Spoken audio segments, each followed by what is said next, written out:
नमस्कार दोस्तों, eternal CPR trading में आपका स्वागत है। जैसे आप सबको पता है कि मैं इंट्राडे में सीपीआर विवेक 20 ए में यूज करता हूँ। प्लस मैंने ट्रेड में स्ट्रेंथ के लिए आरएसआई लगाया हुआ है। और इस जो ये मिडल लाइन है वो 50 है, ऊपर का 60 है, नीचे का 40 है। 50 के ऊपर आरएसआई को अगर रहता है तो मैं मार्केट को बुलिश सेंटिमेंट्स में समझता हूँ, और 20 के भी ऊपर रहना चाहिए। सेम वे में सेम चीज मैंने ऑप्शन पे भी लगाई हुई है। यही सेम सेटअप में तीनों चार्ट्स पे यूज करता हूँ। तो पहले निफ्टी का चार्ट देख लेते हैं। तो निफ्टी में मैंने कल ये पूरा मूव यहाँ तक कैप्चर किया था, और ये जो ब्लू कलर का जोन है वो प्रीवियस और प्रीवियस डे का बहुत ही आगे का कुछ वर्जिन सीपीआर था। ये आपको 15 अप्रैल का वर्जिन सीपीआर था। तो वहीं से मार्केट रिवर्स हुआ। तो जनरली ऐसा होता है कि अगर इसको ब्रेक कर देता है तो नीचे और जाने की गुंजाइश है।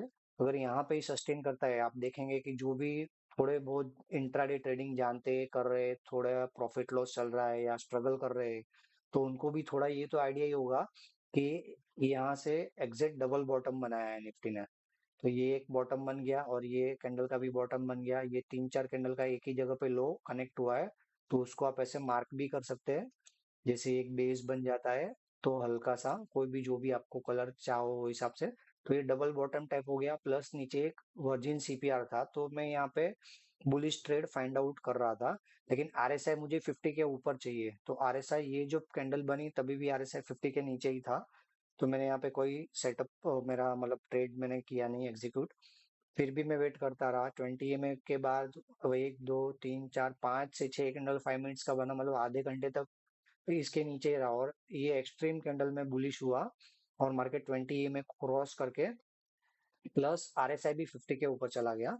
तो मैं यहाँ पे बुलिश ट्रेड के लिए बैठ गया कि भाई यहाँ से अभी सेंटिमेंट्स शायद चेंज हो सकता है मार्केट का। फिर ये नेक्स्ट कैंडल अच्छे से विवेक को क्लोज किया, और जब ये कैंडल बनना ही शुरू हुआ था तभी मैंने मेरा ट्रेड एग्जीक्यूट किया कॉल साइड पे। तो आप देख सकते हैं ये अच्छा सा एक कैंडल बना है, ये भी वीवेब के ऊपर अच्छे से क्लोज हुआ है। तो मैंने यहाँ पे मैंने एग्जीक्यूट किया, और मेरा 40 पॉइंट्स लेके मैं निकल गया मार्केट से। अब ये पूरा मूव कैप्चर हो सकता है, ऐसा नहीं है। लेकिन अभी जो मैं रूल बेस्ड ट्रेडिंग कर रहा हूँ मेरा, तो उसमें मैं 30 to 40 पॉइंट्स लेके मार्केट से फटाफट गेट आउट हो जाता हूँ। और मैं ज्यादा वो लालच के लिए नहीं बैठता हूँ, क्योंकि आगे मैं बहुत गलती कर चुका हूँ। तो अभी उसी से मैं सीखा हूँ। थोड़ा पेशेंसली मैं ट्रेड कर रहा हूँ। और आपको एक चीज में लर्निंग इसमें ये भी देना चाहूंगा कि अगर आप फुट का चार्ट देखेंगे, तो फुट के चार्ट में भी डबल टॉप बनाया है।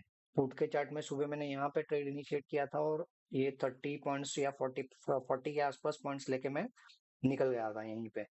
तो देखिए ये एक अच्छा सा पिन बार बना। तो ऐसा स्पॉट ऑप्शन के चार्ट पे जब भी बनता है तो यहाँ से प्राइजेस रिवर्स हो सकते हैं।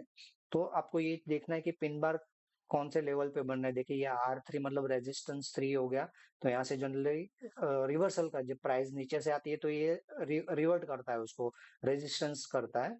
तो फिर भी ये ऊपर गया, फिर भी यहाँ सेलर्स एक्टिवेट हुए, फिर नीचे लेके आया। तो ये प्राइस जैसे ऊपर जा रहा है, ये टॉप से ये टॉप ऊपर है।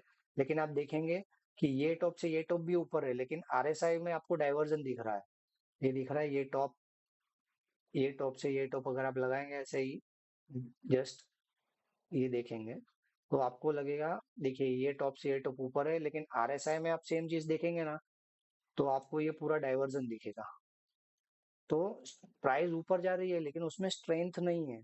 तो आपको ये चीज भी हैंड टू हैंड ऑब्जर्व करनी है। निफ्टी के चार्ट को भी ऑब्जर्व करना है, प्लस ऑप्शन में भी क्या प्राइस का मूवमेंट हो रहा है, क्योंकि हमें ट्रेड तो ऑप्शन में करना है।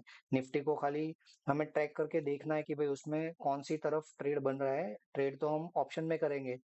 तो ऑप्शन में आप ये सब चीजें बारीकी से थोड़ा ऑब्जर्व करो, 5 दिन 10 दिन। उसके बाद धीरे धीरे आप सिंगल लॉट से ट्रेड करो, और रूल बनाओ कि भाई 30 पॉइंट्स का एसएल, 30 पॉइंट्स का टारगेट। कुछ भी होगा भाई, मुझे एसएल चाहिए या तो टारगेट चाहिए। तो आप धीरे धीरे उसमें हैबिट बनेगी आपको। आपकी आइस चार्ट के ऊपर और प्राइस की मूवमेंट के ऊपर ट्रेन हो जाएगी। जैसे ये मुझे दिखा कि भाई ये तो आरएसआई में डाइवर्जन है, प्लस मार्केट भी नीचे से यहाँ वर्जिन सीपीआर है यहाँ पे। तो यहाँ से मार्केट रिवर्स हो सकता है। जैसे ही मार्केट 20 के ऊपर गया, प्लस पुट का चार्ट, पुट में प्राइस भी 20 EMA के नीचे आ गया था, वीवेप को भी क्रॉस कर रहा था। तो आप यहाँ पे इजीली ये सब चीजें देख देख के साथ में कंबाइन करके आप इजीली एक ट्रेड ले सकते हो 30 पॉइंट्स के लिए। फिर देखो, ऐसा नहीं है कि ये ऐसा सेटअप हर बार बनेगा। मार्केट में चीजें नई नई रोज बनती है, नए सेटअप्स बनते हैं, लेकिन हमें हमारे रूल्स को सेम रखना है, फिक्स रखना है। मार्केट एक क्वेश्चन पेपर है, डेली नया क्वेश्चन पेपर आएगा, आपको उसे सॉल्व करना है। लेकिन आपका सॉल्व करने का तरीका एवरी टाइम सेम होना चाहिए कि भाई मैं यही तरीके से सॉल्व करूंगा चाहे कोई भी क्वेश्चन आए।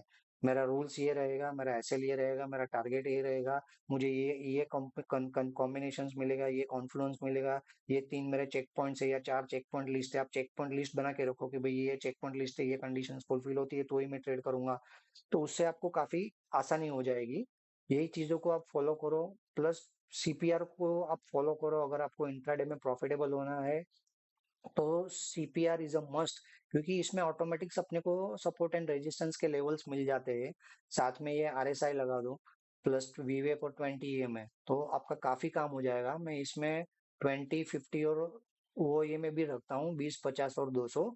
लेकिन मैं उसको अनहाइड कर देता हूँ, जस्ट एक कैजुअली देख लिया फिर मैं उसको बंद कर देता हूँ, ताकि मुझे प्रॉपर इसमें चार्ट्स में दिखे कि भाई प्राइस क्या कैसे मूवमेंट कर रहा है। और 20 EMA के ऊपर जनरली मैं बुलिश मानता हूँ और उसके नीचे मैं बेरिश मानता हूँ, सिंपल है।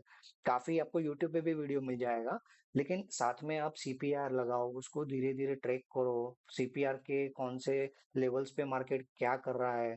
जैसे मार्केट ऊपर से नीचे की तरफ आ रहा है, तो जैसे ऊपर ऊपर फर्स्ट खुला था फिर नीचे आ रहा है, तो वापिस प्राइस उसको रेसिस्ट करेगा। ये एकदम से ब्रेक कर दिया तो यहाँ से उसको फुल यहाँ तक जाने की पूरी पूरी पॉसिबिलिटीज रहती है। तो ये सब चीजों को आप ट्रैक करो और अच्छे से ट्रेड करो।